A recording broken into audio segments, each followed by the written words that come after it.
This is Kieran from Proteus Astrology. Sorry for the delay. I promised to do a video version of the Burne-Jones post, so here it is. I usually prefer to keep it to the exact day to keep in line with the cosmic timing, but you have to backtrack to August 28th for this one. So you can read it on the blog and watch this video or both as you wish. Thanks for any likes and shares, by the way. I think sometimes, especially with artists, it's nicer to see more visuals. So that's the reason for doing this. I called it Burne-Jones the perfect Virgo as Vesta, but of course he's not perfect, but he strove to be, and Virgo is not Vesta. It's just associated with it, just as Chiron can also be associated with the sign of Virgo. The stellium in Virgo is today, so you might be feeling it with all this emphasis on Virgo. So Edward Burne-Jones, the perfect Virgo as Vesta. Some artists creep into public consciousness surreptitiously, but once they've slipped in, they annex the available space, and you cannot ever see paintings in the same way. One of those, at least for me, is Edward Burne-Jones, who was born on August 28, 1833. He was a Virgo sun sign, with the moon in Aquarius, time unknown, and that sun is at 4 degrees of Virgo. It nestles at the core of the stellium in Virgo happening right now on August 30th, 2019. That makes it all the more timely for him to be reconsidered. And I'm going to suggest that he has a layer of astrology in his work, as we will see. You may not know the name Burne-Jones, but you may recognize the meticulously crafted paintings.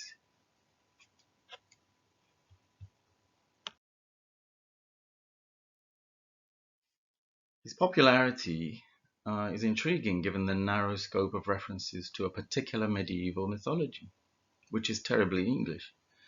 There is very little sunshine in Burne-Jones's world. In the landscape of Arthurian legend, it is mostly twilight, both alluring and strangely melancholic, even sinister, yet always elegantly composed. A good example of this is this one here, The Last Sleep of King Arthur in Avalon, which he painted between 1881 and 1888. I saw my first Burne-Jones work on a trip to the Lady Lever Art Gallery near Liverpool, and it was a fine specimen called The Tree of Forgiveness, an early painting with more than a reverent nod to Michelangelo and Mantegna. I knew then that to view his paintings is to understand something beyond the flesh. The Burne-Jones world is revealed in a way that gives its knightly idealism great substance, making that elusive feeling quite palpable. There was mojo to his imagination. He said he wanted his paintings to be like a beautiful dream. The ethereal beings depicted within them have even had an influence on the fashions of the day, including the late 19th century with the store liberties leading the way. These styles have even been recycled 100 years later, showing up again in the work of fashion designers John Galliano, Giles Deacon, and Gareth Pugh.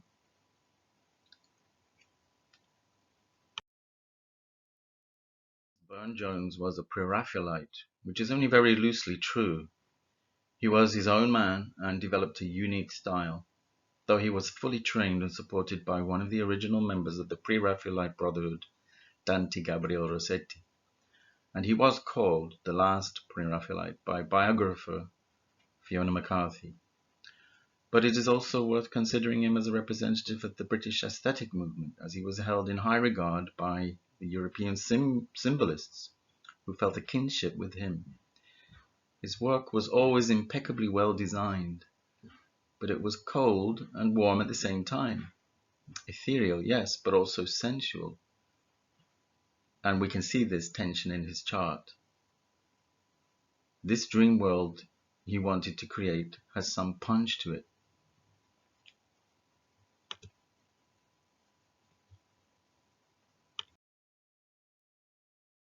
the more materialistic science becomes, the more angels shall I paint.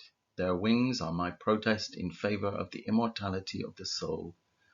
Only this is true, that beauty is very beautiful, and softens and inspires, and rouses and lifts up, and never fails. This is a Virgo on the verge of having completed all the work of Virgo, and is ready to graduate to being a Libra.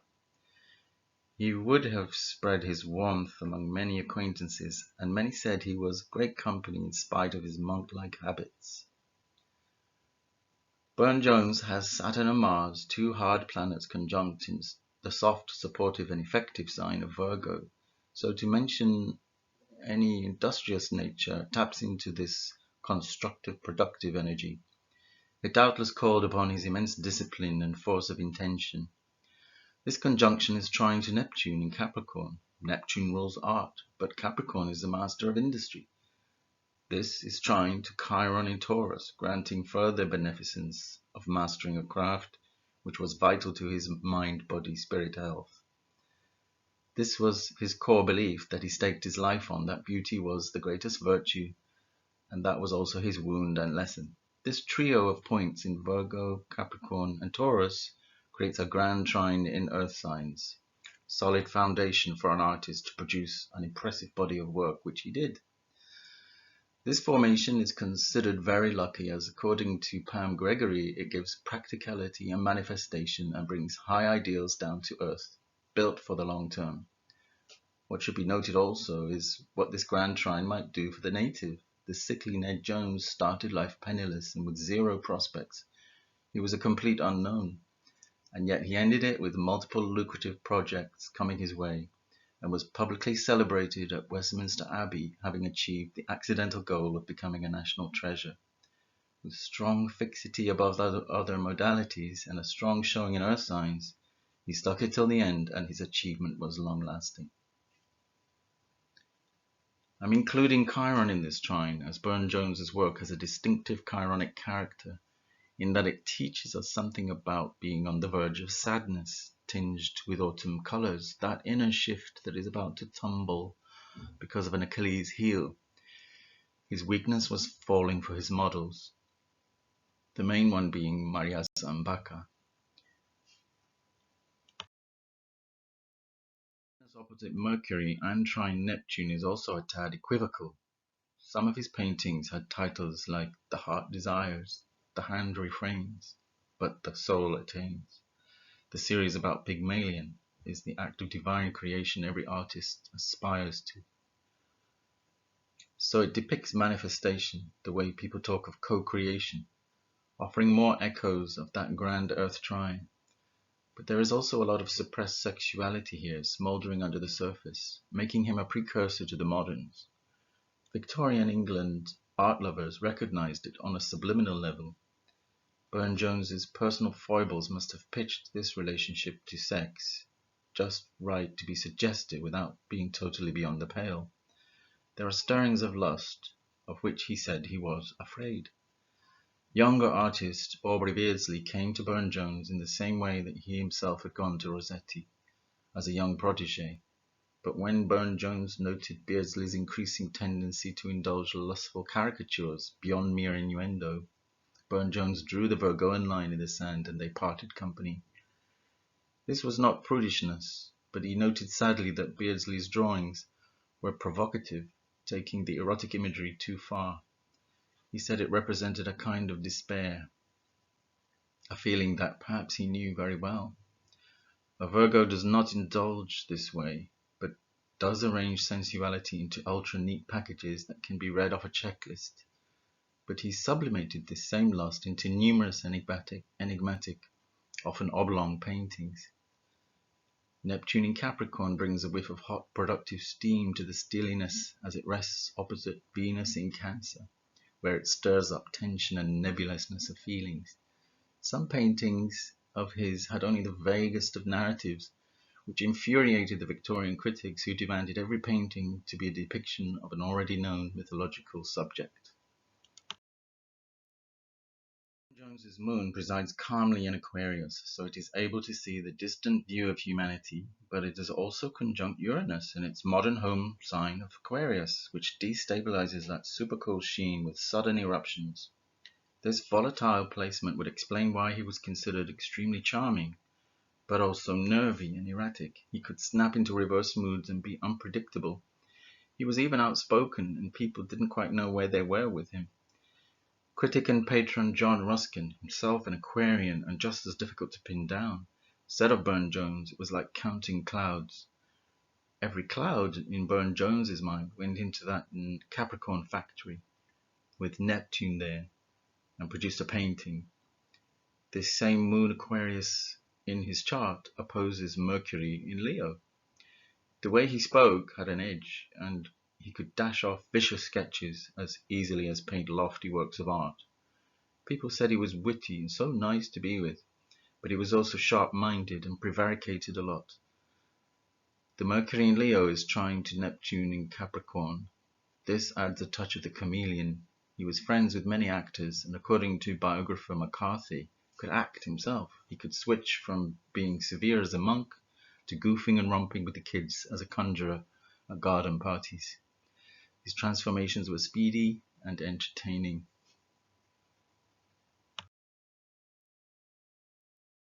I connect the archetype of Virgo to the asteroid Vesta, or the mythological character of Vesta. She is the keeper of the sacred flame, and Jones's reverence for a world of medieval-inspired romance had that Vestal quality of saintly devotion. You can now find Vesta in contemporary charts, as her profile is on the rise among those who resonate with that energy.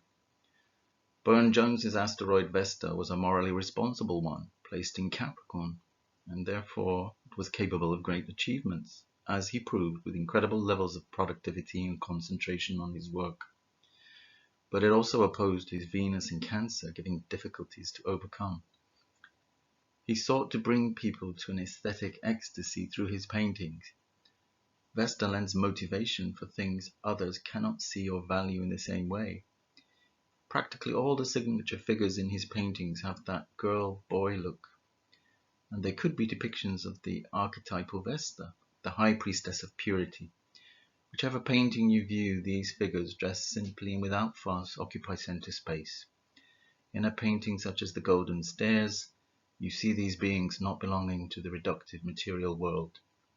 But the interesting twist is that each one is a portrait of an individual female who actually existed in Burne-Jones's life, his type, so to speak. Attention to detail is the hallmark of the Virgo native, but it also makes the dream real, as he did not make up these figures in his imagination. They existed around him in everyday life. There's an evocative poetry in this, and its themes could refer to musical harmony, perhaps the phi ratio of the golden mean. He celebrated this vestal beauty of his own wife, Georgina, in another picture called Flamma Vestalis in 1896, and Desiderium 1873, which have this non-corporeal charm. The figure is almost astral rather than concrete, and would make a very good representative of Vesta. And now on to the planet series. One of the most intriguing things about Burne-Jones is his references to astrology.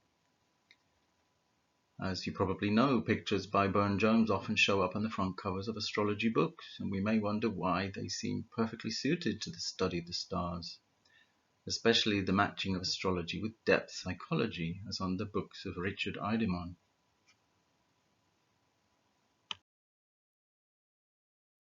He even painted The Wheel of Fortune, 1883, which is now in the Musée d'Orsay.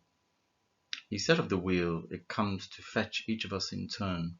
This painting could and has stood in place of the tarot card number 10 of the same name. Many artists, inspired by the Renaissance, inevitably drew on the hidden fountains of sources that ignited that cultural upsurge. This included knowledge of astrology. He even painted a vision of a goddess, Astrologia, in 1865. This was long before the asteroid Urania was discovered and named and more closely associated with astrology. His asteroid Urania, by the way, is in Gemini. This painting shows a young lady in profile at her study desk with an open book, presumably an astrology book. She is gazing deeply into a reflective mirror or globe, completely absorbed. Its globe shape is doubtless the entire world in her hands, a reference to mundane astrology, and the reflection a reference to astrology's capacity for soul-searching and to deepen understanding of the self. Were commissioned to do work on Torre Abbey, and they decided on a series of depictions of the planets, the most visible form of astrology in art history, shown as personifications of these energies.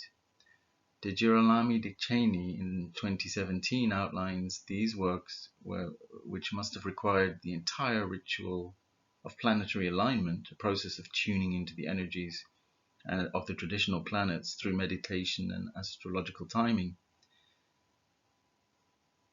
He prepared cartoon drawings of each planet to recreate on glass panels. His topics were the Sun, the Earth, the Moon, Venus, Mercury, Mars, Saturn, and Jupiter. He even added the morning and evening stars, which is Venus in her Hesperus evening and Lucifer morning phases. He had to contemplate the celestial spheres and drew from ancient source books. One was a book called De Spherae, around 1470, which had illustrations by Cristoforo de Paredes. These contain the symbolic correspondences of the planets to their signs. For example, in the image of Luna is the crab, Sun has a lion, Venus includes a bull, and the image of Saturn there is a scythe, all the classical associations. So here is an artist who, because of the longing for a period prior to all modern misery, tuned into a more subtle world full of astrological sources. He was well equipped to delineate these in a pleasing way, honoring the sources such as Hyginus Astronomicon from the 2nd century and its symbols. All this lends a lot of weight to the esoteric nature of his Virgo, allowing him to tap into the divine poetry that flows and integrates in his work, derived from a profoundly intuitive understanding of his subject. And viewers, I think, respond to that resonance. One depicts Jupiter, as you can see, with a fantastic centaur in the top right, beautifully drawn. 1898, when he died of influenza, the state funeral at Westminster Abbey granted to him was an honour not given to any previous English artist, unlike Blake, who died completely forgotten. He had reached a climax in his inner life of meticulous work, extremely well done. A Virgoan perfectionist, he could stand back and say he handled it with remarkable efficiency and humility. Here are some other paintings mentioned. The Tree of Forgiveness, which has Maria Zambaco, the one that caused the scandal on the left, and the Perseus series, The Doom Fulfilled, on the right. Paintings mentioned earlier, the Pygmalion series, the Godhead Aspires on the left shows Aphrodite appearing to give life to the statue. So as it comes to life, I mentioned co-creation as a link here. Back to the series of paintings called The Briar Wood. The poem is by William Morris, and I think it would be nice to hear it read out, so I'm going to read it to you so we can look at the paintings and listen to the poem at the same time. So the briar wood, the fateful slumber floats and flows about the tangle of the rose, but lo, the fated hand and heart to rend the slumberous curse apart. The council room, the threat of war, the hope of peace, the kingdom's peril and increase, sleep on and bide the latter day when fate shall take her chain away. The garden court, this is the one on the bottom left. The maiden pleasance of the land knoweth no stir of voice or hand, no cup the sleeping waters fill, the restless shuttle lieth still. The rose bower. Here lies the hoarded love, the key to all the treasure that shall be. Come, fated hand, the gift to take, and smite this sleeping world awake. If you ever happen to be in Rottingdean near Brighton and have an hour to spare, visit the Church of St Margaret's, where there are Burne-Jones stained glass windows. He had links with the area and was related to Rudyard Kipling, who had a house there. His mentor was the painter and poet Dante Gabriel Rossetti, a Taurus, who said of Burne-Jones he was a hand painting the soul. While Mercury rules Virgo, his Mercury is in Leo, square to Chiron, which locks it into that Earth trine. I think this allowed him to tell these grand visual narratives of the heroic in a way that is memorable. The depiction of the adolescent, the asteroid Hebe, is conjunct asteroid Clio, the muse of history, bringing a talent for historical research and depth into the mix, not just with the winsome creatures in his paintings who looked androgynous, but in Burne-Jones's work the search for purity, virtue, and perfection is visible. He depicts things in anticipation or past their consummation, never directly, as in the Briar Rose series, where he depicted the quatrains from a poem by William Morris, as we just heard. As mentioned, this type of rose had a secret, very Chiron-like symbolism, wounding to heal. And Chiron is linked to Virgo because Virgos find a way to heal and provide service in very practical ways. His paintings, while beautiful and dreamlike, also contain a hint of the sinister. He believed that human nature was diminished without beauty, and art was the way to enhance our sense of beauty and to make us more human. The sum total of Virgo's knowledge would be this readiness to move on to the next sign, to create more harmony in the world. He didn't just talk about this idea, but he proved it repeatedly in the numerous paintings he left behind for us to cherish. This leap of the imagination was beautifully crafted, and each work has a harmonious glow that has sinuous lines, arabesque compositions, which compacted the space in a curiously internalized way, leading back in on itself. Space in his paintings was not a real space, so its elegance is based on the flattened frieze style of tapestry. They have an allure still hard to define, though as if painted by a mystically inclined astrologer perhaps. It also means we can still see the angels he envisaged, yet they are earth angels, with that earth trine linked in, and there's probably one near you right now, if only we could see through his eyes. And what better way to end is to consult the Sabian symbol for his degree of the sun, 5 degrees of Virgo, a man dreaming of nature spirits, suggesting someone clairvoyant who could see beyond the material world, in which he was also very, very grounded.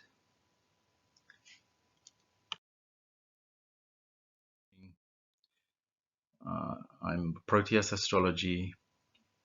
If anyone needs chart readings, please contact me using the information here. I look forward to seeing you next time. Thank you very much.